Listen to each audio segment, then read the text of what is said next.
There is no one I would rather spend time with than my husband, just not 24/7.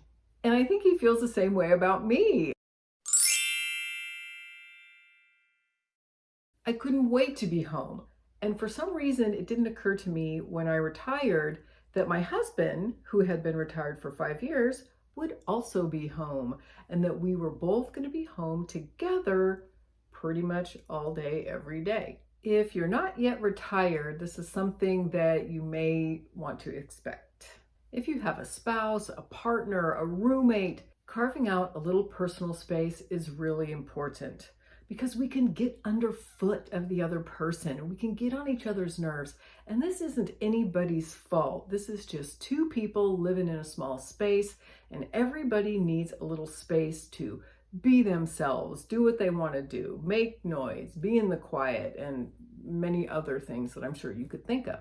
For us, we live in a townhome. It's not real big. The bedrooms are upstairs. The rest of the house is downstairs. So it can get very crowded, especially downstairs, very quickly.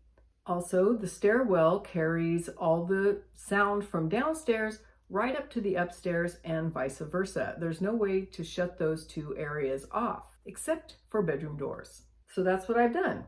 I've converted one of the spare bedrooms into my office, and it always kind of was my office, but I really fixed it up for me to where when I come in here, I feel good. This is my office. I'm going to give you a little tour in a minute, but I feel good when I'm up here. I can work, I can close the door if I need quiet, or if I'm filming and I don't want to bother my husband. We also have another bedroom that is set up as a guest room, and it has always been set up as a guest room, at least since my stepdaughter moved out. But I've set it up to be really comfortable, and I've put in a few other accessories. We got a little TV in there so that it can be used by one of us too.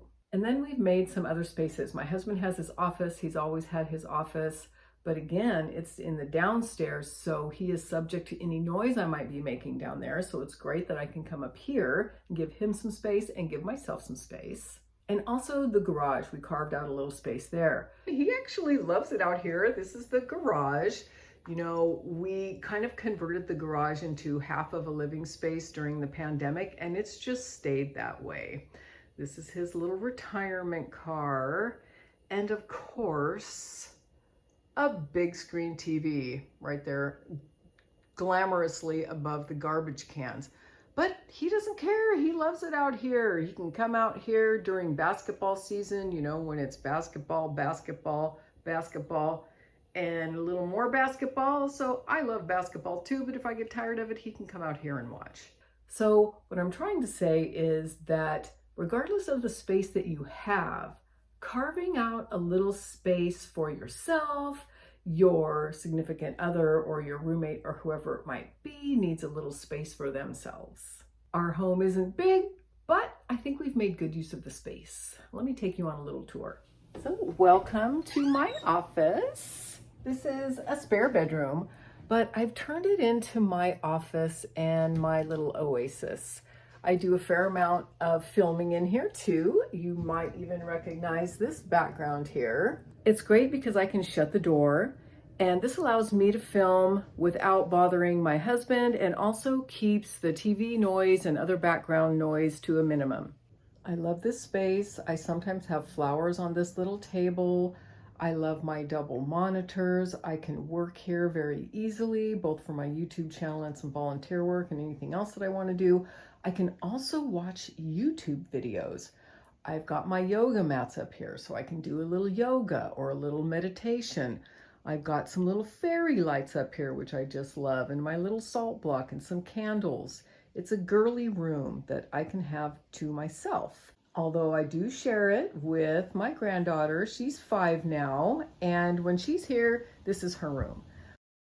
You can see that my YouTube equipment is starting to take over the room, so this room needs to have some modifications real soon, including a bigger bed. My granddaughter is now 5 years old and informed me that I need to get her a big girl bed and a bigger house so that it will fit. We do have another grandchild now, which is so exciting. So I'll definitely be saving the crib for him. I have my extra desk in here, which I just love. It allows me to put a computer on it. And then I have my little shelves here. And again, for the longest time, I had her books out on the shelf and did, finally decide that this needs to be a grown-up room when she's not here. We also have a guest room. I love this guest room. I made it comfortable for guests. The bedding is soft and comfortable. I love the light blue color. I love my bookshelves. I've got charging stations in there for guests. We have water and snacks out for them. I've got this that I thought they could use or I could use to sit and read in the quiet. By setting these rooms up as multi-purpose rooms, it really provides some additional space for when my husband and I are both here for, all day maybe, and he would like to watch a little TV and I would like a little quiet. Another thing that's really handy about this room is that I can come in here and sleep. Since menopause, I have become a very light sleeper, and if something wakes me up in the middle of the night, there's a good chance I'm not going to go back to sleep. My husband is a bit of a restless sleeper and sometimes snores. I snore sometimes too. So this nice, comfy guest room is a great alternative if someone, just needs to have a very quiet sleep. Maybe you have a great outdoor space. That could be an option. Another thing that can be helpful is scheduling some time out of the house. This is something that I need to do for my husband, I think, especially because of this YouTube channel. And I tend to do, household things, and I like to garden in our backyard. I tend to be in the house a lot, and I need to find a space that I can go to and get out of the house for a few hours on a regular basis. And the same for the other person.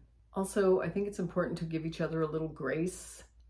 If your partner or roommate or whoever it is annoying you, just remember a lot of times maybe they're not trying to be annoying, they're just being themselves, and it's just happens to be that you're there in the same space all the time, so you're getting underfoot or they're getting underfoot, and the same goes for yourself. Having a little space for yourself doesn't mean you love anybody any less. It's just something that I think that we humans need. Let me know in the comments section if you have any tips and tricks for cohabitating after a dual retirement, or even working from home, or whatever the case may be, where you are two people or even more than two people who are having to share the same space without a lot of break. I hope you enjoyed this video, and I hope you have a beautiful day.